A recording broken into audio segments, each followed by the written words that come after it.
যার ডায়াবেটিস আছে তার কোনো অপারেশন করার সময় বেশ সতর্কতা অবলম্বন করা উচিত।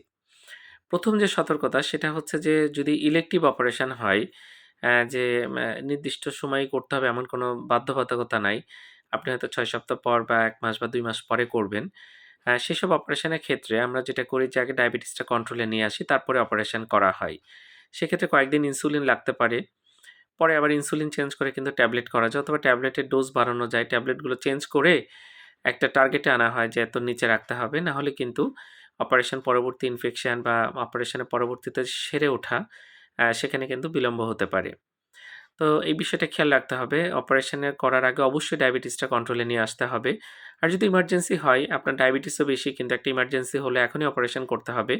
সেক্ষেত্রেও কিন্তু আ অবশ্যই ডাক্তারের পরামর্শ নিয়েই কিন্তু এই জিনিসটা করতে হবে এবং নেওয়া হয়। কারণ এটা কিন্তু যদি ইনসুলিন দিয়ে ডায়াবেটিসটা না কমিয়ে অপারেশন করা হয়, তাহলে অপারেশন পরবর্তীতে অনেক জটিলতা হতে পারে। এই জিনিসটা আমার সবসময় মাথায় রাখতে হবে।